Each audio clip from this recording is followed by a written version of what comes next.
Some strange cultural habits. Have you ever heard of a ritual where men beat their chests so hard that they end up hospitalized? Welcome to my channel.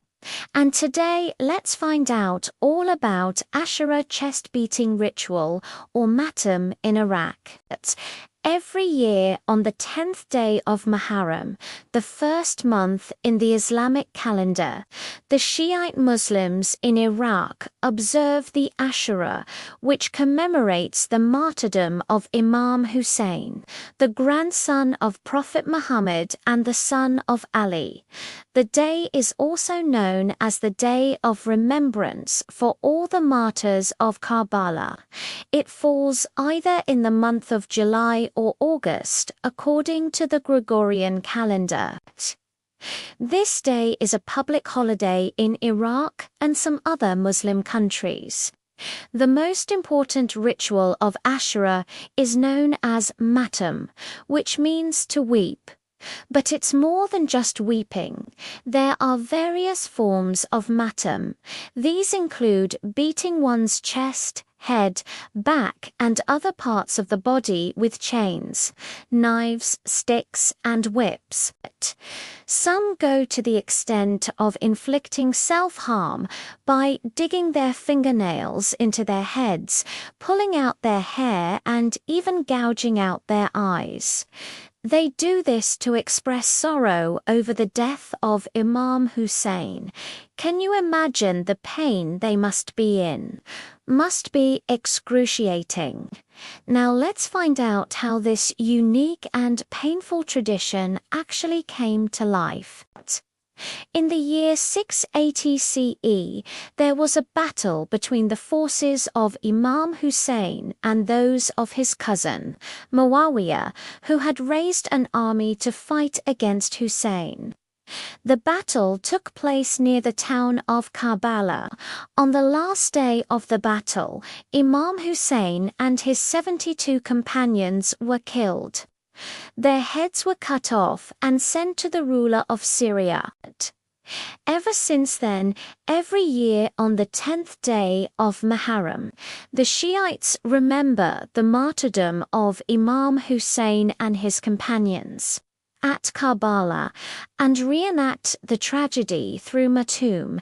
In the early years after the Battle of Karbala, the Shiites did not beat their chests or inflict self-harm. Instead, they just recited poetry and sang elegies mourning the death of Imam Hussein. However, as the centuries passed, the Matam rituals became more elaborate. During the Ottoman Empire, it was considered inappropriate to shed tears openly in public. So the Shiites started beating their chests and inflicting self-harm in the privacy of their homes. But during the rule of the Abbasid Caliphate, it was quite common for people to beat their chests as a sign of grief. In fact, the word matam comes from the Arabic root matamana, which means to wipe away one's tears. The idea was that by inflicting pain on themselves, the mourners would be able to wipe away their tears and stop crying. It was believed that the more pain they inflicted, the greater their reward in heaven would be. But why only chest beating? Why not other body parts? Well, in the past, open display of emotions was discouraged in Islam.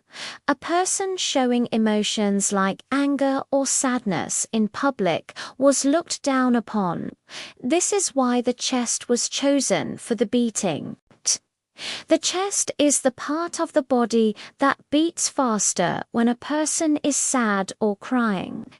So, by beating the chest, the mourners could show their grief without actually shedding tears. Another reason is that the heart is the most vital organ in the body.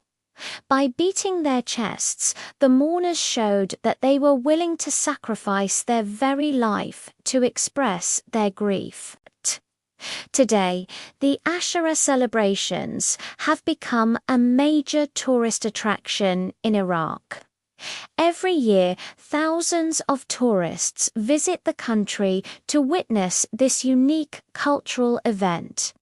However, in 2020, the pandemic put a damper on the celebrations.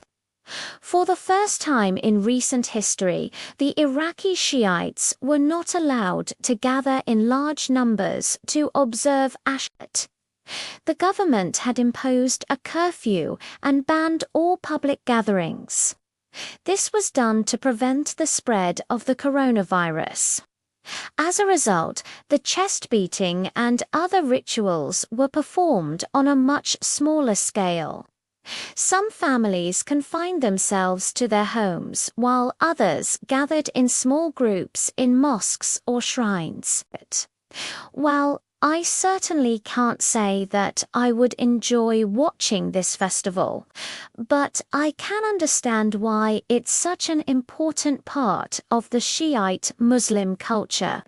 It's a way for them to remember and honor the sacrifices of Imam Hussein and his companions. If you think this is painful, watch this video on eyebrow splitting ceremony in Indonesia.